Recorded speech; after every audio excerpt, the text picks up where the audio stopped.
Hi, this is Spider-Man, and I'd love to stick around and listen to amazing spider talk, but Madam Web just told me Doc Ock is about to kidnap Mary Jane Watson, and well, a spider's gotta do what a spider's gotta do.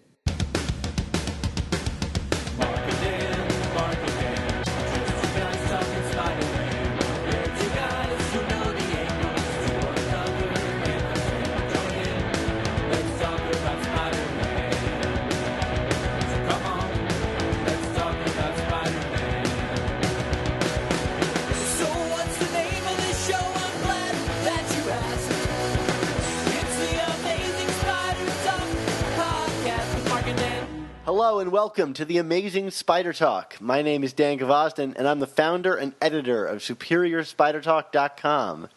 And I'm Mark Ginocchio, founder of the Chasing Amazing blog and currently an editor at Superior Spider Talk. Thanks, everybody, for joining us for another special Essentials episode of Amazing Spider Talk, our 26th one. We hope you enjoy this podcast and that it provides an intelligent conversation between two fans and collectors as we look at the Spider-Man comic universe in a bit of a bigger picture. 26 essential, Dan. So by my math, we have what? This one and four more after that? I think you're right. Oh, my goodness. Like, I just can't keep up. Did you ever think the day would be here that we had four left? I don't know. Right? Not really a monument, but... Well, right. Whatever. We're getting there. For this episode, for that essential pick, we're going to be looking at your comic, Dan, which is The Death of Spider-Man. That's Ultimate Spider-Man, number 156 to 160, by Brian Michael Bendis and Mark Bagley. And then we will be announcing a new raffle contest and our friendly neighborhood Spider Talk Members Club segment, and then conclude with our old friend Swarm with some B title reviews. Awesome, Mark. Well, listeners who've listened to the show for a while might be a little surprised by the opening of this episode because we have a new theme song. But we don't just have a new theme song. We have a new song for every single segment on the show. It's pretty exciting, right, Mark? Yeah, it kind of saves us the trouble of, worrying about what music we can use for YouTube now, right? Yeah, well, that's one of the motivators is that we're suddenly free to use all music. But I know some people will miss some of our hand-picked choices to the show as we're kind of always delivering, whether it's a pun or some very subtle musical reference that ties into the issue we're reading. But I think you're going to really dig hearing all these new songs and probably grow to love them as we play them on the show. So, I'm excited to debut them. Yeah, and of course, Dan, we essentially can thank our listeners for having the opportunity to get new music. Because this is because of them, right, Dan? Explain. Yeah, absolutely. Our Patreon, our friendly neighborhood Spider Talk Members Club, we have a bunch of great members on there that support the show. And that support goes into a lot of things. But like we've said, it's not going to our pocketbooks, so to speak. It's going directly back into the show. So this music was, it comes from Tony Thaxton, who's a music writer. And we use the funds to pay him to write us some awesome music. So, this is from you guys for you guys. Excellent, Dan. Well, with that note, why don't we talk about some dead Spider-Man? That sounds about as good as anything else. We keep it going. That's this transitions be damned.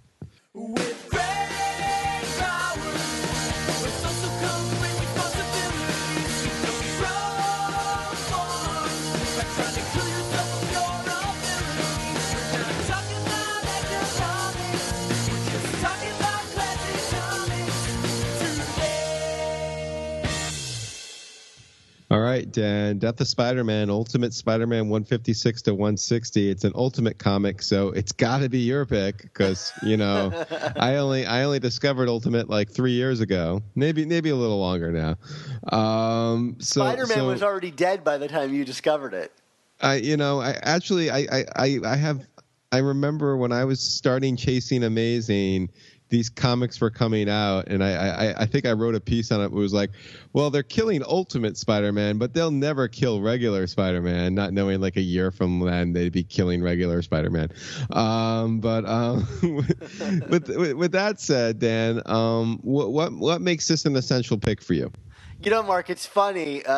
You're talking about, so long ago, not believing that they would kill the Amazing Spider-Man off. We chose these essentials so long ago that when I chose this one, I didn't think that Ultimate Peter Parker, would be coming back. And so, it's kind of put this weird footnote at the bottom of this choice, and it kind of changed my opinion a little bit. And rereading it this week, I was shocked to see how that revelation that Peter would come back both changed my feelings about this issue in both good and bad ways. But I think when I talk about this issue, I have to think about how it made me feel at the time. And I think on that measure, and probably historically in Spider-Man's history, this is probably the closest we'll ever get to reading an actual issue of Spider-Man where he dies, and that's, for all intents and purposes, it. There's no feeling that it will be reset. And when this Peter died, it was pretty much for good, except that he came back. If he came back, I don't even know how to even get into discussing the return of Peter and how mishandled that was.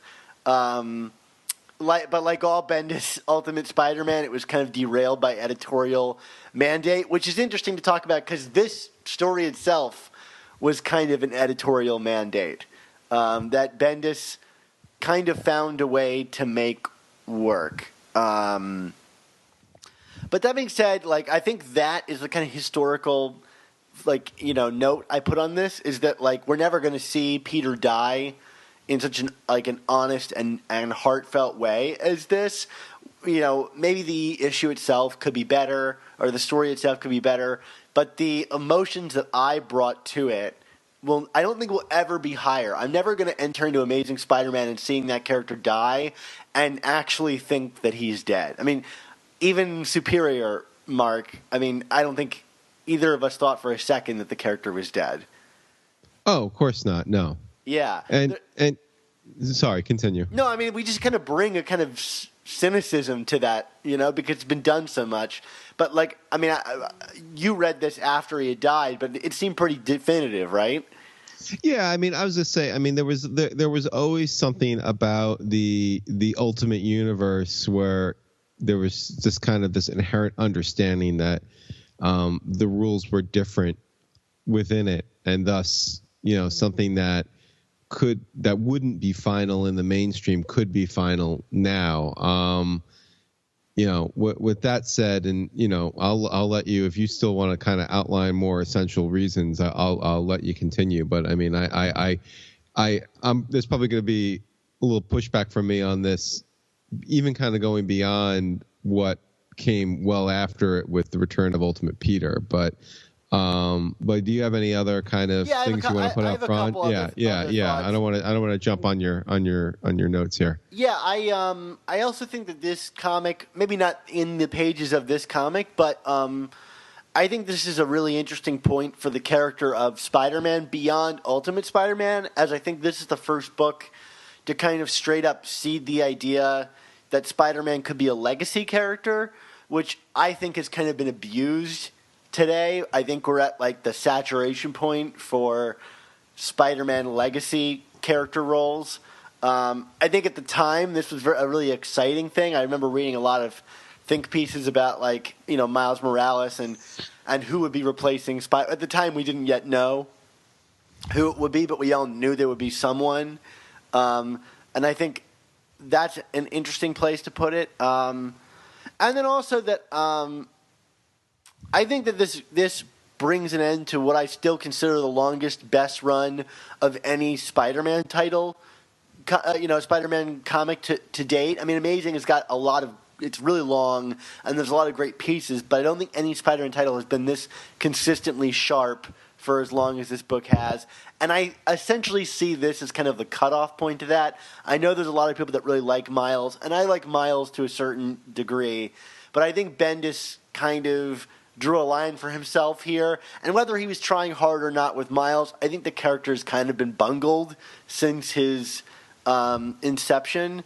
And I'm someone that really wanted to love Miles, and I do in my own way. But I think this is kind of the end of, like, this really is the end of the Ultimate Universe, and kind of the end of Bendis as, like, I mean, this is kind of weird to say, but, I mean, we're at the end of Civil War II. This is the last book of Bendis's that I can think of him, like, being considered a really hot writer that people want to read all of his stuff on. Maybe New Avengers, but I mean, I think this continued past his New Avengers run, right? Yeah, because I mean, you know, the next big Bendis book that kind of followed in the heels of the Ultimate Peter to Ultimate Miles transition was Age of Ultron, which is probably like the first big real dud that Bendis put out, that where I think the chinks in the armor were starting to show in terms of his ability to tell a big story with a satisfactory resolution. And I don't think he's really truly recovered from that. So yeah, if you want to say like this was the last big book that he stuck the landing on, I don't think you would get any disagreement from me on that. Yeah. So those are my big points. When we get into the fine details is where I think my own kind of change of heart comes in a little bit on this book, but I still want to stick with, I don't think there will ever be a death of Spider-Man that lands emotionally the way this book does. And so in my mind, in my kind of like head canon, this is the one true death of Spider-Man book to own the emotional range of what it would mean if Spider-Man were to actually die. Okay. I hear you on that. I mean, you know, I think it's funny. I like this comic book story. Can I start offering some rebukes here and whatnot? I don't want to. Again, I'm not. This is your pick. I don't want to be the you know.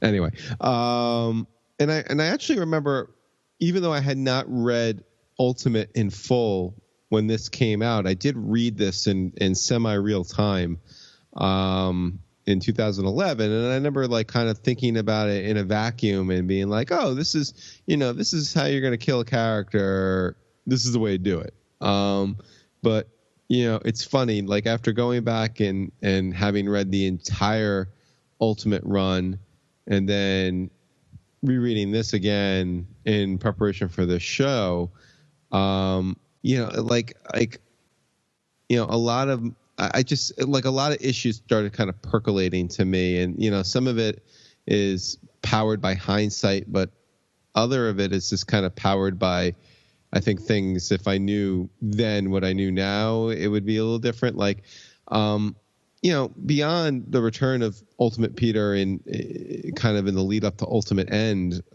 a couple years ago, you know, one of the big things that I feel kind of dulls the impact of this storyline was that they in a kind of roundabout way had already attempted a story of this type a year or two earlier with Ultimatum.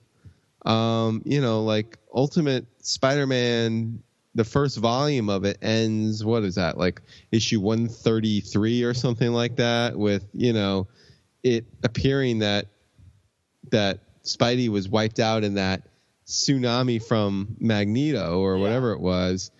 And, you know, certainly that event was kind of like Marvel's big toilet flush of the Ultimate Universe. I mean, you know, it could be argued that maybe Marvel should have just ended the Ultimate experiment then, rather than kind of giving it all these leases on lives to keep pushing it. And then kind of, you know, they ended up rebooting Ultimate Spider-Man, and was it like a flash forward or something? I mean, I'm trying to remember the mechanics, or if it was just like it was some kind of a time jump.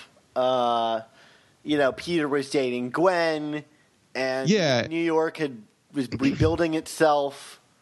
it just was so jarring, and I felt like, not that necessarily what Ultimatum is more or less considered a real low point for Marvel in a lot of ways, and I don't think the Spider-Man component was any better, but at the same token, like, it did seem like an end, and it was certainly an end for everything else. So I just, kind of, when I was reading all those issues retroactively, or whatever you want to call it, I was just kind of like, well, that's just weird. And then, like, a year or two later, they did it again, but this time it was meant to be final. And we were talking earlier about the finality of these events, and yeah, I because this was more specific to Spider-Man, and it told a more personal story, and I think it was much better and more well crafted than Ultimatum. This felt realer, if you will, whereas Ultimatum felt more cynical. But, like, the fact that they were in tandem with each other, I think, does kind of put a shade of cynicism on Death of Spider-Man as well. Like, like, how many times are you really gonna kill off this character, and when is it actually gonna stick? So that's, like, kind of like in terms of if I knew then what I knew now kind of a thing, the element of it that kind of ruffles my feathers. And then the second part, and you addressed this when you were talking about Miles earlier, but, like, this. They killed off Peter, and Miles was kind of on the scene within a few months, and like, whether they bungled Miles, like Miles, I feel like has,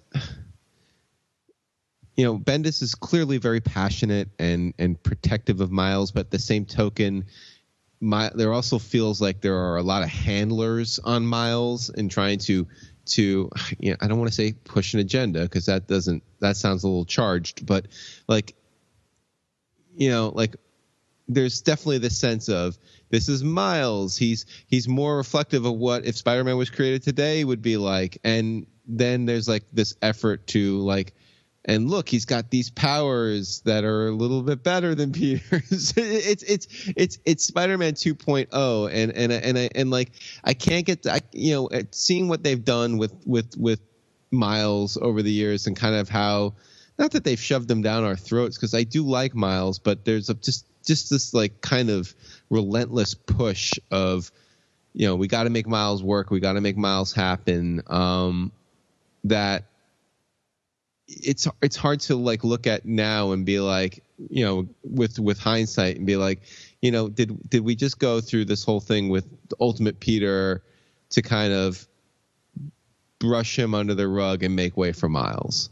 Was it like it just feels like, we had to get rid of the old toy. With my son, as a 5-year-old, we're at the point where our house is overfilling with toys. We're like, look, if you want something new, you got to get rid of something old. Like, there's just no room for it anymore. And I like, it's just kind of hard to not look at this whole thing and think that too with Miles and Ultimate Peter, and it's like, did we kill Peter off in Ultimate because it was a natural endpoint, or because we didn't want to tell stories with him anymore because we had this new cooler toy that could do cool things and had made broader statements about comics and who reads comics and the audience of comics and whatever. And I kind of think that has something to do with it. And so it's like, and yeah, it's kind of wrong of me, I guess, to bring that element into looking at a story objectively. But, that's kind of our role here on this show, is to look at the context of things. And then that's, so, like, for me, it's like, that sucks some of the enjoyment of this issue, and it makes me question how essential is this? Because is the essential element in terms of Spider-Man history that Ultimate Peter died, or is the essential actually the first Miles story? You know what I mean? Yeah, that's a really good point. I mean, this might come down to pure preference. Like, I just love Ultimate Peter, and for me, this was emotional, and everything I've read. Well, not everything I've read with Miles. There have been good Miles stories. I think the stuff with his uncle was really interesting. But this, to me, it was an emotional high point for me, and that pushed it onto the list, and that might not be the best qualifier. But forgetting editorial mandates and all the things that seemingly got Bendis pushed off track from Ultimatum, onward, there is something kind of heartbreaking about where this story lands in the Ultimate Peter story. I mean, would I have loved to see this story continue? Yeah, I think Bendis, he did what he had to get past Ultimatum, but I thought some of the stories he introduced after that were really quite wonderful. You had the Chameleon Twins and the Zodiac Key and the Mystery of Mysterio, which was really cool, I thought, at the time. And I still do think how it was resolved was really neat. And then there was a story that literally preceded this in the death of Spider-Man, Prelude, involving Jonah offering to pay for Spider-Man's, webbing and funds and college if he kept, being a hero. And I thought, what a great, new wrinkle for this character to go from hating Spider-Man to funding him.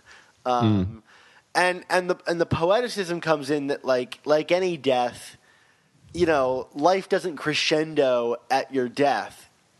Death is abrupt and comes out of nowhere. And while I would love to see those stories continue, and the cynical part of my brain says they're just, swapping a toy, like you said, there is something to all these dangling parts of his life that would, some of them come to be resolved during, the future stories, like the Mysterio thing. I'm not sure what is happening with the Ultimate Zodiac Key, although today it means literally nothing. Right. But I thought that was always kind of once my anger subsided about the decision to kill off my favorite character in comics, I came to kind of have this weird appreciation for the honesty of how abrupt death actually is, even though they told us 6 months ahead of time that he was going to die. Right. I don't know how I would have handled this comic if I just opened it and read it and then Peter died. If you just picked it up on the newsstand and saw the black poly bag and you were like, oh God. Or if it wasn't even called The Death of Spider-Man, if it was just Return of the Sinister Six or something, Right, right. Maybe they were doing it to save me a little bit because I probably would have written them several really angry letters. Right. At the time.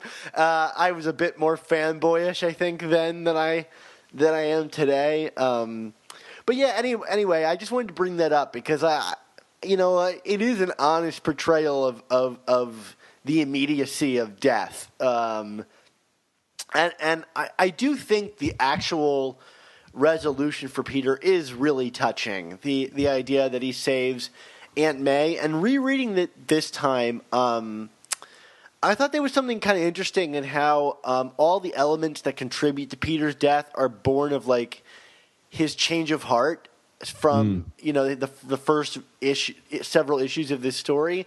They're all kind of born of his unselfish goodwill. The book opens with Captain America kind of sidelining him because he's a teenager. He's don't even join us in the battle. We're going to go do our thing, and Spider-Man's unwillingness to kind of stand down at that. Whereas, he in the first issues and even Amazing Fantasy 15, he would be all too happy for it to not be his responsibility.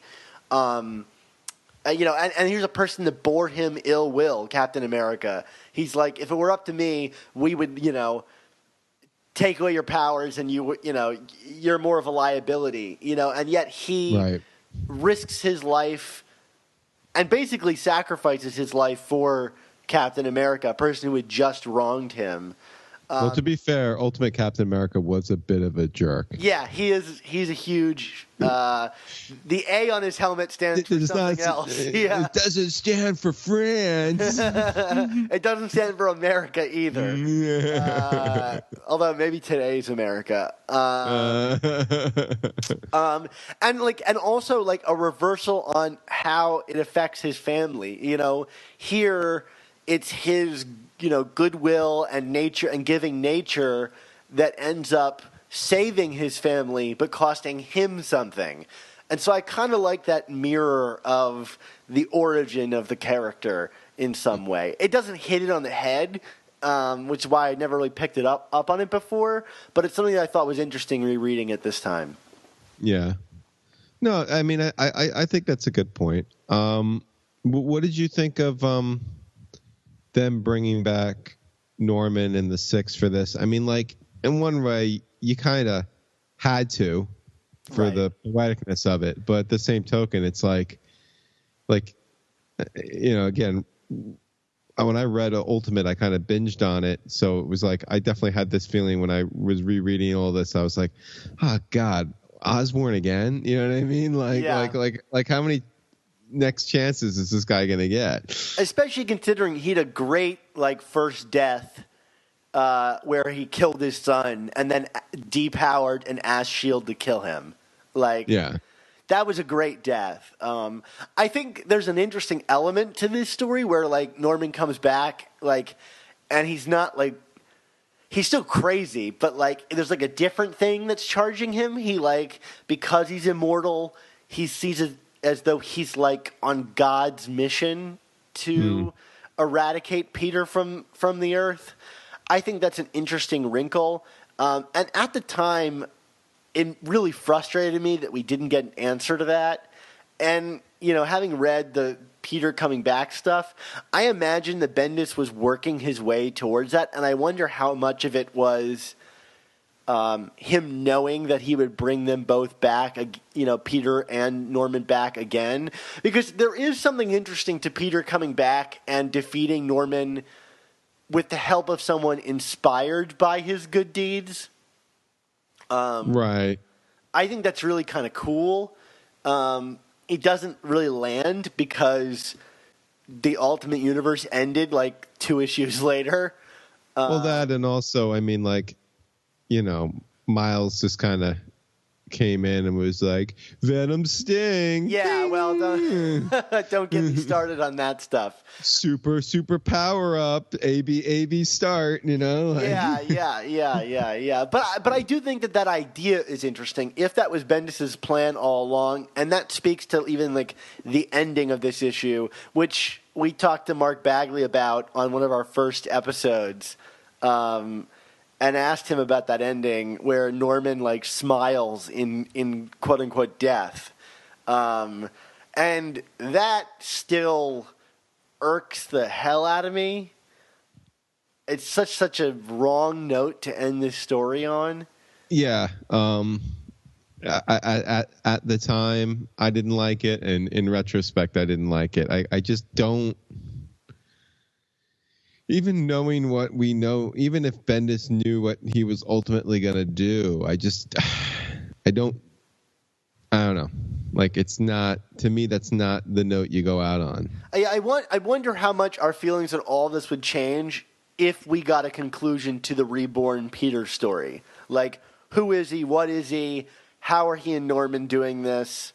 And does he have one final heroic moment, in this regard? But I mean, I think it's an interesting, thing to talk about artistically, because Norman, even in his death, watching a child die with his family around him crying and mourning his loss, he still smiles. Like, I can't think of a more evil, like, sick in the mind moment for the character. And in a way, like, it does give him a moment where he feels victorious, which is, I think, what makes it kind of disgusting way to end the book. Yeah. But it's also another way to, like, that the audience gets to look at Norman and be like, what a truly disgusting person this person is.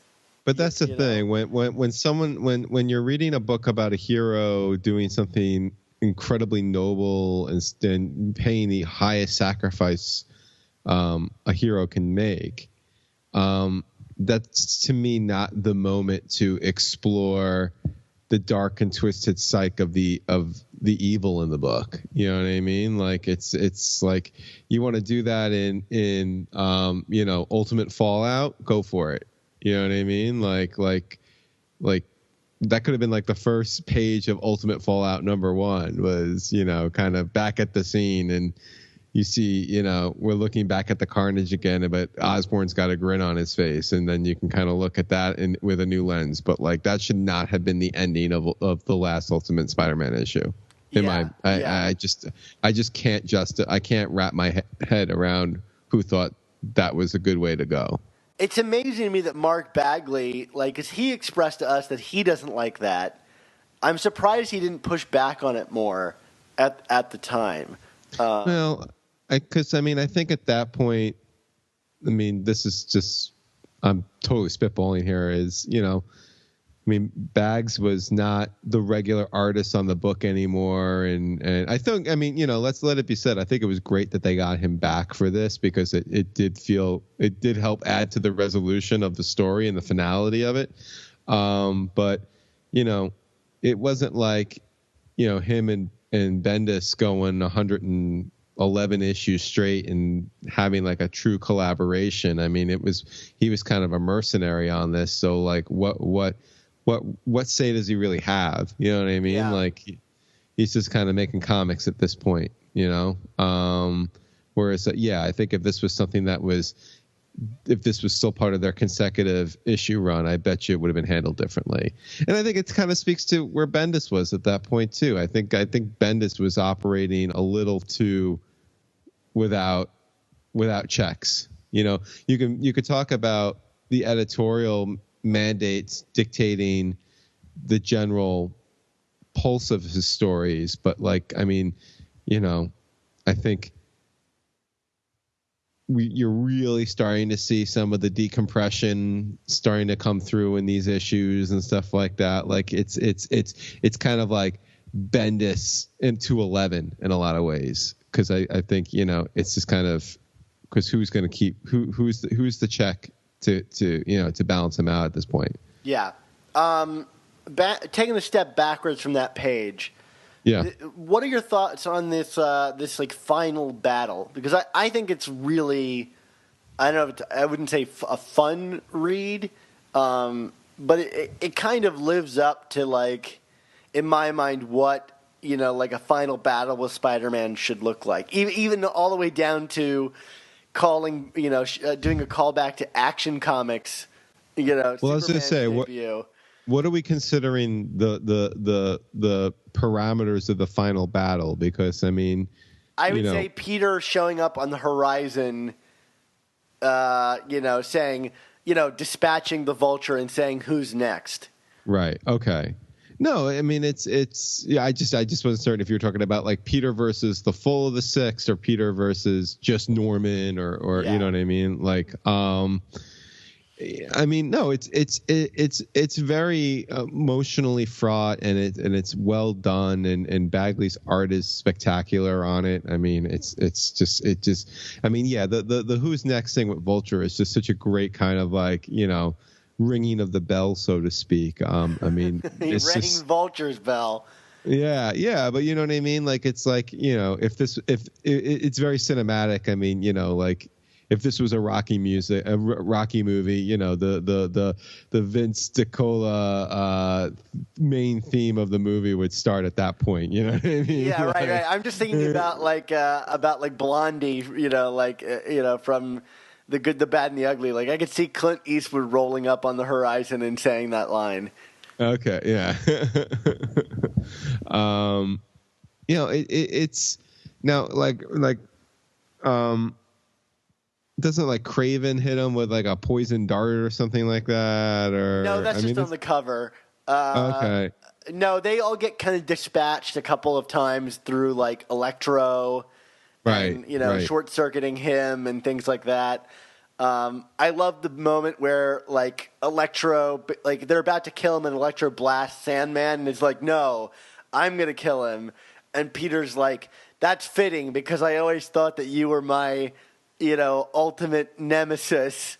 And he's like, "Oh, really?" And he's like, "No, you're a total loser." Yeah. If only it was Shocker. Yeah, right. That poor guy. But yeah, I mean, the Norman stuff is wild. Like he even goes like Super Saiyan at one point when he absorbs the Human Torch's flame. Yes. And that stuff is nuts. Yeah, I mean, it's funny going back and rereading this. Like, I like it kind of reminded me of that whole subplot too, with like the Super Friends kind of stuff going on with Torch and Iceman, and I don't know. That was to me that was weird. It was weird. It was weird. I mean, like, but at the same time, it's the kind of thing. It's like when you've been writing 160 issues of this book. Like I think he like adopted the kind of season thing. He's like, we're going to try this out for 30 issues and then move on from it, Right, but right. none of it was allowed to conclude because he kept getting interrupted by these weird events, Yeah, I mean, yes, you're right. It's just like, I don't know, like it's one of those things that's jarring, and when you're reading it in retrospect, because you're just like, all right. We're in that, because it's kind of like, what the hell is Bobby Drake and Johnny Storm doing there? And it's like, oh, that's right, we're in that phase. Or like, why is Captain America about to kill Nick Fury? Like, right. The two ultimate teams that were squaring off. And why is the Punisher going after Cap? I mean, it's just like very, very strange. Yeah, agreed. I mean, to me, the heart of these stories is the last couple issues, and even just the last scene. I think Bagley steps it up to like 13 or whatever when he's drawing Peter's actual death. The image where like you first realize that like this is it, like he's gonna die right now. There's like a softness on Peter's face where he kind of realizes that he's dying. I've never seen Bagley draw Peter that way. There's like an added level of like realism or like humanity to the drawing that moves it away from the kind of iconographic interpretation of him. And like, to me, reading it, that really stung. Like seeing him presented so like soft, I guess. I don't know, so vulnerable, and him kind of saying the lines like, I did it, I wasn't able to save Uncle Ben, but I saved, my family and Aunt May, who all have great moments returning to save him. Like Mary Jane running into Norman with the truck is awesome. Yes. But I think that final death, like I think even just the final image of like Mary Jane and Aunt May holding his body in like the now much overused like Pieta. I was gonna say, so is this a Pieta reference, or is this a reference to Death of Superman? I mean, I think it could be one and the same. But, yeah. The Death of Superman as iconographic as Michelangelo. Well, I mean, from a comic book standpoint. Sure, absolutely. I mean, we also got the Action Comics reference to kind of precede it, so it puts you in that mindset, Yeah. But it's kind of nice to see Spider-Man like that Action Comics reference. It's almost like Spider-Man for a brief moment, ascends to the heroic heights of Superman, for a second. Mm-hmm. But yeah, anyway.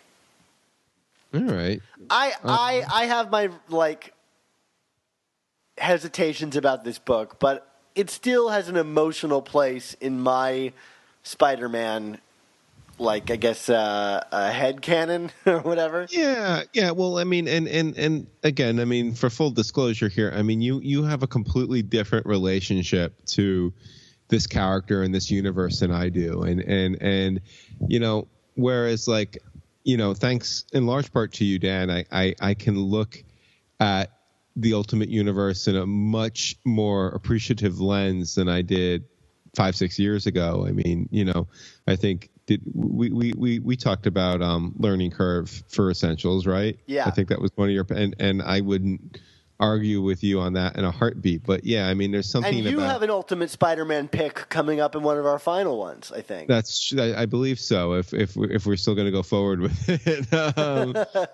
But yeah, but there's just something about this. I mean, like, to me, like, you know, again, reading Ultimate the way I read it, I almost kind of feel like the Clone Saga for Ultimate was like the last really great story for me, and that like the whole concept started to kind of lose steam rapidly after that, and then of course Bagley left, and then like it really took a turn for me.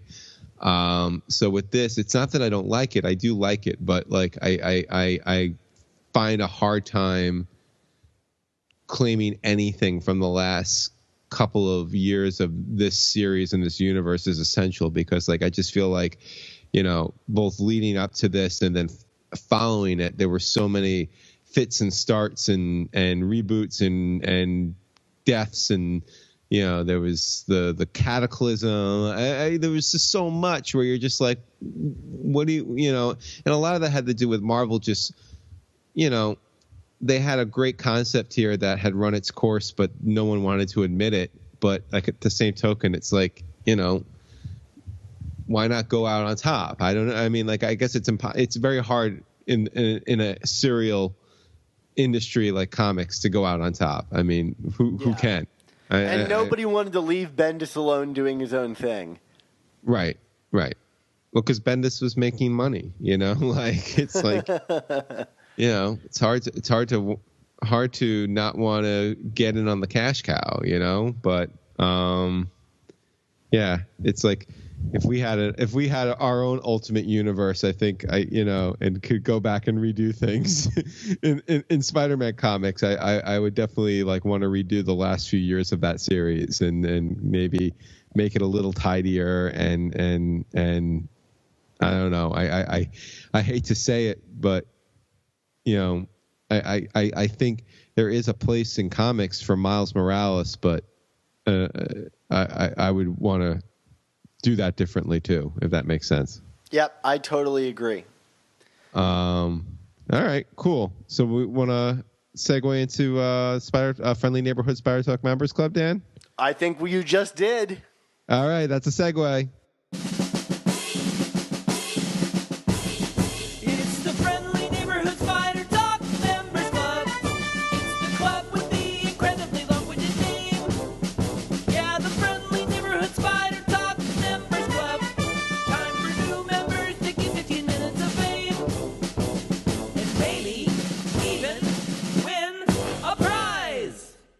All right, well, there's that new theme song for this awesome segment of the show, and like it says, you might even be lucky enough to win a prize, but that means you have to become a part of our members club, and you can do so by going to superiorspidertalk.com, clicking on the big button that says Support Superior Spider Talk, and that'll take you right to our Patreon page where you can sign up to become a member, and every member gets entered into our raffle for a new comic or a trade or whatever it is we're giving away this week.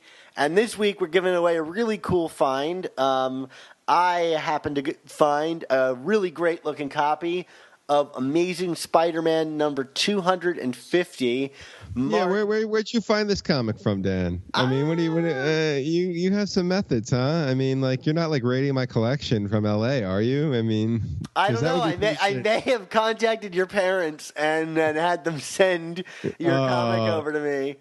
Oh, that's rough, man. That's rough. I told them, as you quickly collect all the annuals, I'm going to need a new leg to stand on to lord my collection over you.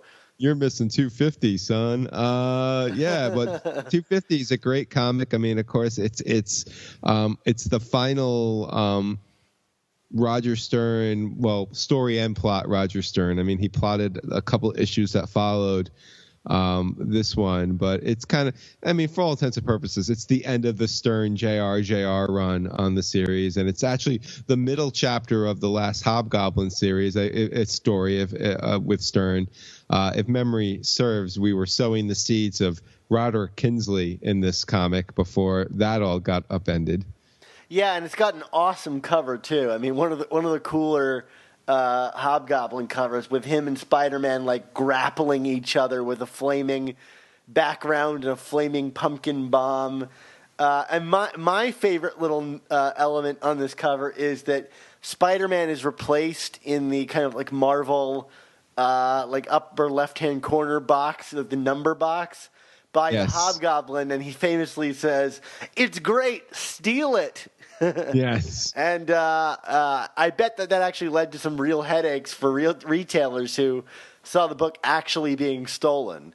No, it's pretty great. You got to love when, I was about to say, you got to love when comics had fun. That sounds a little harsh, but I just mean Marvel in the 80s, I mean, it was just at its peak, and like, because they just would do outside the box stuff like that, and I enjoy that too, and this is a great comic. So talk about a great raffle prize, right? Yeah. Well, also on that cover, speaking of having fun, it cheekily says special normal sized 250th issue, which I appreciate the hell out of now that we're facing down a $9.99 non-anniversary book of Amazing Spider-Man in the coming months.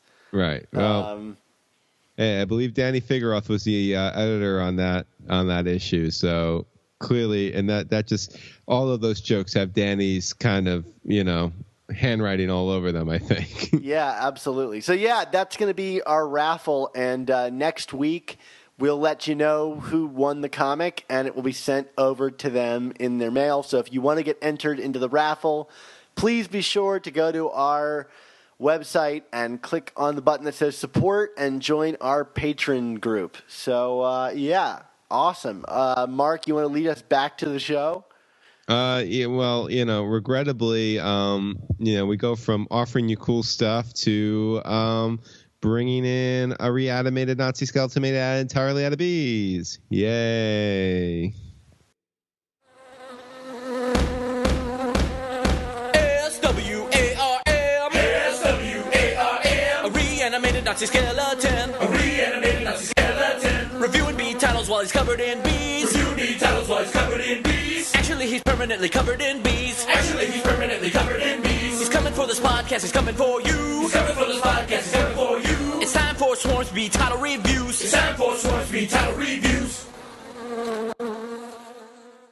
Greetings, true believers. It's your old pal Swarm, and he's buzzing with excitement to discuss some new comics this week. Oh, hey, Swarm. Happy New Year. You seem a little extra chipper today. You're not even yelling about the bee puns. Yes, well, you see, despite being fairly elected last year, my enemies in the dishonest Spider-Man podcast media were still trying to discredit me because they are losers and didn't know how to get over the fact that I won.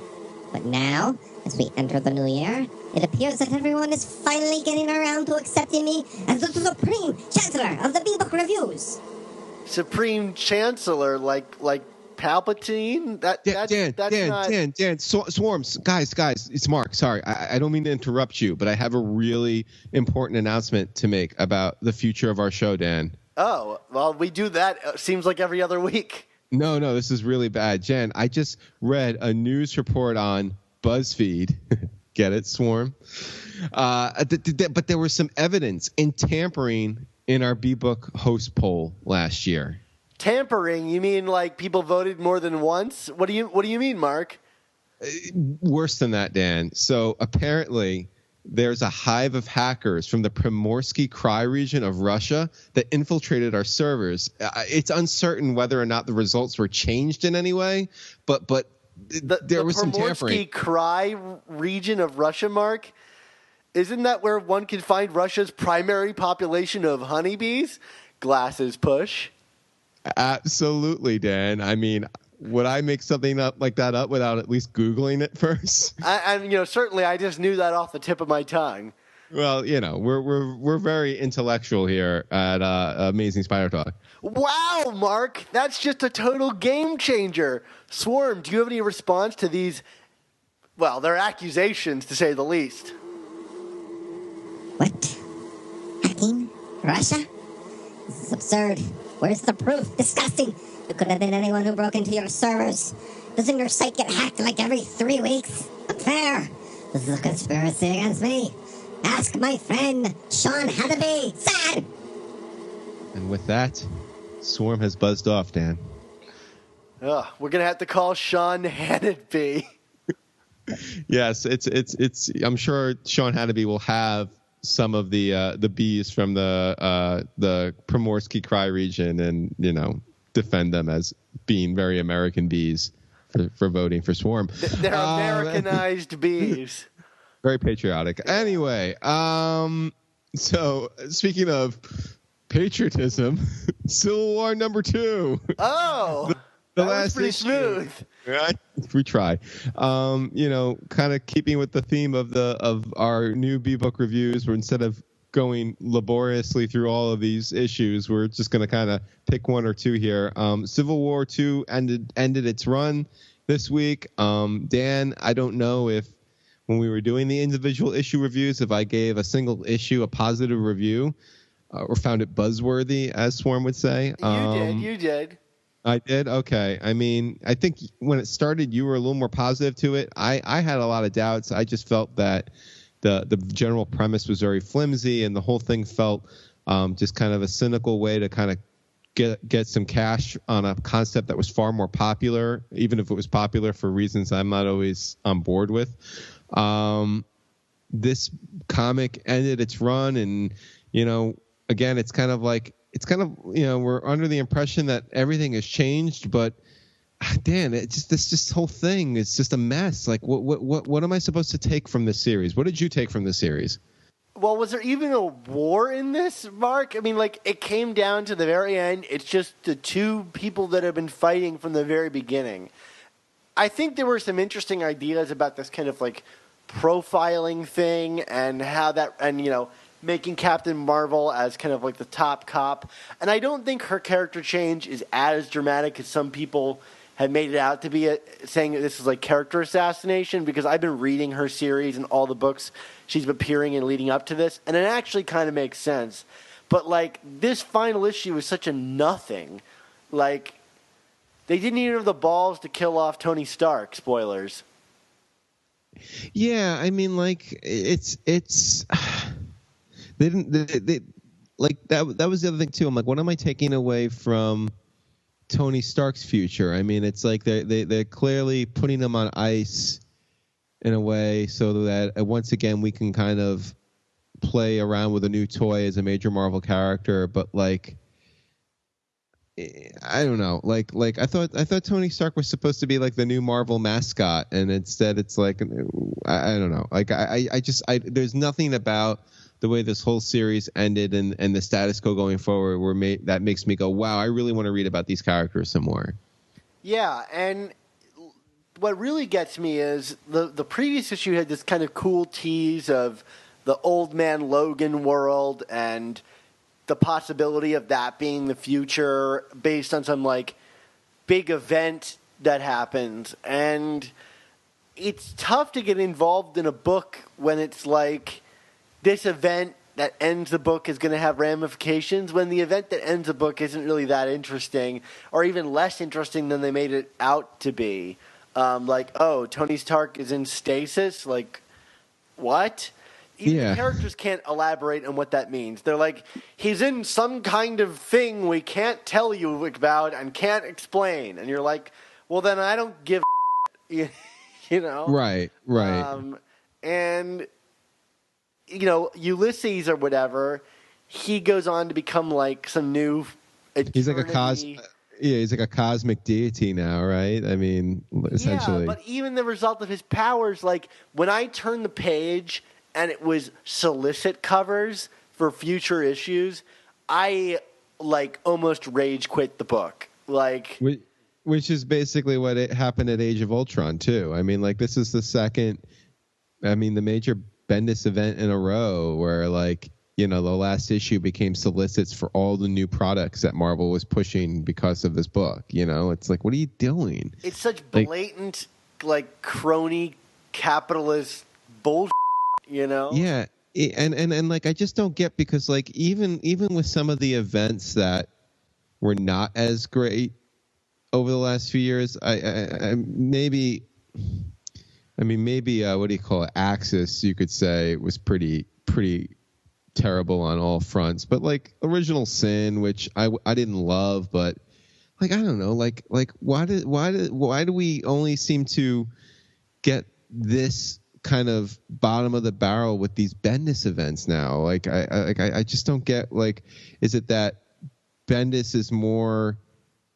agreeable to editorial manhandling, or is he complicit with it? I mean, what is going on here? How do you get to Secret Wars where you literally were inventing an entire new status quo for the Marvel universe, and it's not that blatant of a cash grab, what I don't get is you get something like Secret Wars where he could have used 50 more pages.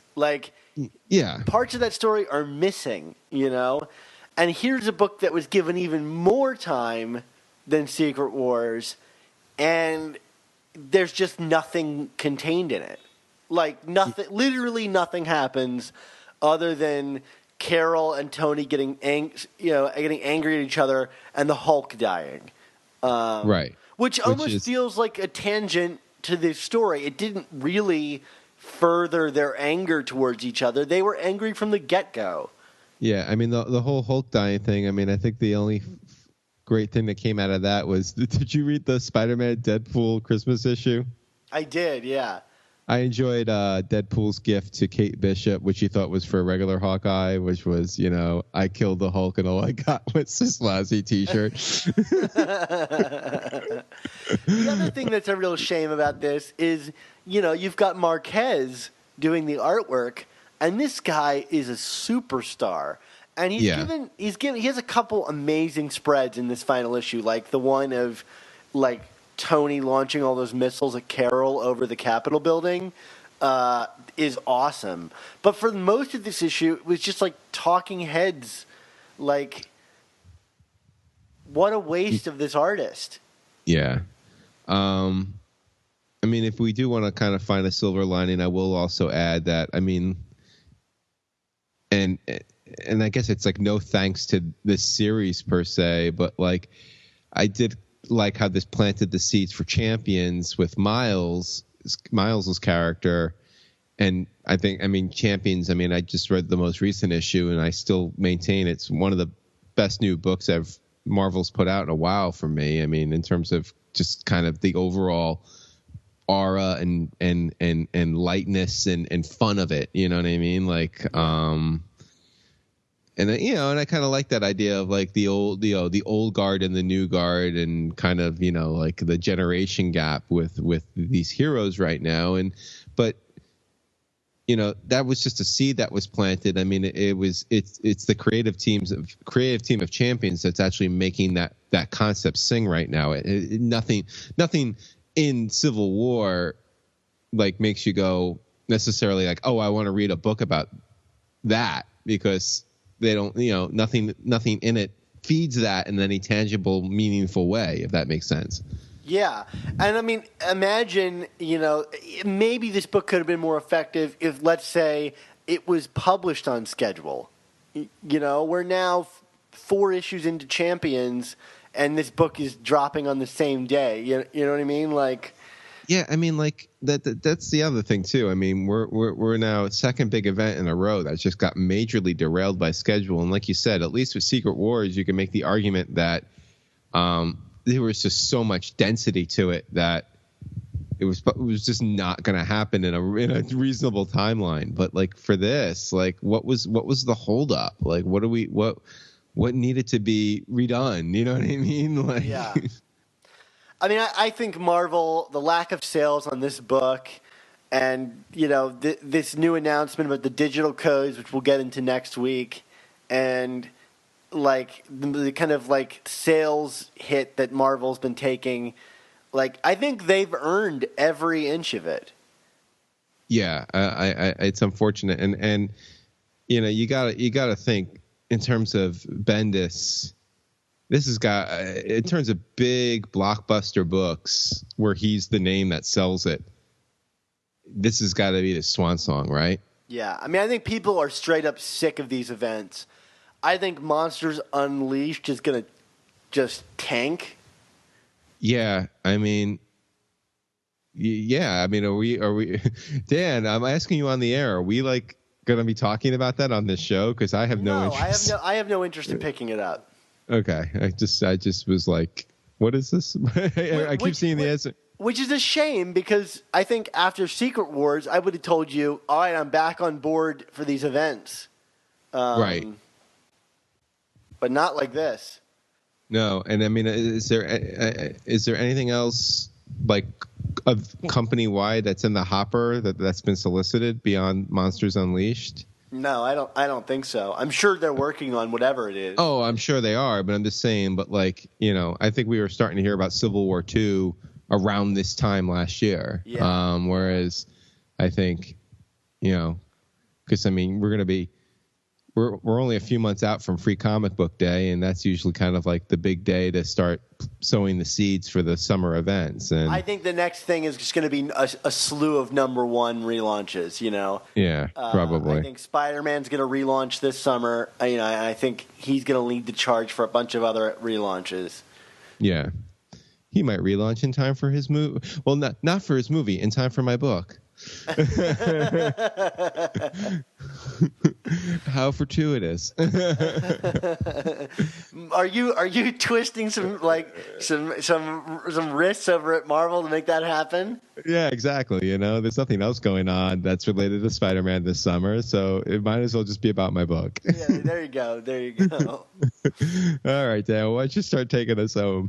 Yeah, of course, you can find all of our new amazing Spider Talk and old Superior Spider Talk podcasts at superiorspidertalk.com, or find us on iTunes, Stitcher, Google Play, and most recently on YouTube by searching for Amazing Spider Talk. And if you do, please be sure to leave us a rating and comment to let us know how we're doing, and we'll read it on the air. And that goes with any opinions on the comics we discussed today or any questions. Of course, you can email them to us at amazingspidertalk@gmail.com. You can call 9 Red Goblin, our awesome hotline that was potentially fortuitous and ended up not being fortuitous. And you can tweet at us with OK to print, and we will address and read it on the air. Yeah, Dan, and be sure to check out both of our Facebook pages and subscribe to our brother podcast, The Ultimate Spin, which is where you can keep up with the adventures of Spider-Gwen and Miles Morales, including comics in which they appear together, which is going to be like next month. So yay for that. Yeah, and also don't forget, like we said earlier, to check out our friendly neighborhood Spider Talk Members Club to help support the show and win more great prizes like today's giveaway of Amazing Spider-Man number 250. On next week's show, Mark, we're going to be talking about another essential book. It's your pick this time, so what are we going to be talking about? Well, Dan, it's funny that we're going to be giving away Amazing Spider-Man number 250 because the comic I want to talk about next week is a comic that came out 2 issues after that one, which would be Amazing Spider-Man number 252, a.k.a. the start of the Alien Costume Saga. And the start of one of our favorite runs. Yes, the Falco Friends run. So we should have some fun talking about that one. Yeah, awesome. So, Mark, if we wanted to follow you on the internet or order your book, how would we do such a thing? Well, in terms of following me on the internet, probably the best place is on Twitter at Chasing ASM Blog. And, of course, you can find my writings at SuperiorSpiderTalk.com. I mean, we recently wrapped up Lost Gems. And I'll have to get some new things going soon, Dan. I'll come up with some. kind of hit a lull. Sorry. And then look on Amazon and other major online retailers, and you can pre-order a copy of my book, 100 Things Fans Should Know or Do About Spider-Man Before They Die, which is going to be coming out this summer. You could also find a link on superiorspidertalk.com to just click on it that way. Buy our book, support me, and by proxy our show. Well, I'm really excited about it, Mark.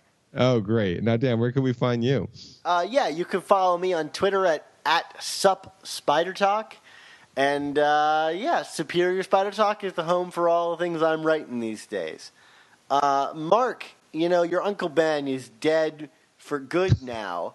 Yeah. No news stories to craft. He's just flat dead. Though I'm sure in the future there'll be plenty more for you to, remember going forward. But what was it that finally did the old man in after all his misadventures? Oh yeah, I mean, we've kind of killed him and brought him back so many times. I mean, we've had mob ties and killer monkeys and whatnot, but no, Dan, we're not immortal in this world. Can I venture a guess? Does it have to do with Canadian bacon? No, come on, that's absurd. Like, what is this? The stuff of comic books? I mean, Uncle Ben, he was like 92. Lived a good life, he went peacefully, Dan. That's all I got. I don't understand why I need to come up, why you have to make me rehash the death of a good man who lived to be 92, and then on his 93rd birthday, a bunch of goblin creatures crept up from the floorboards and started to eat him alive. And as he was screaming in agony, he said, I was going to just die at 93. And with great podcasts must also come amazing Spider Talk. That's how I want to go, Mark. Peacefully.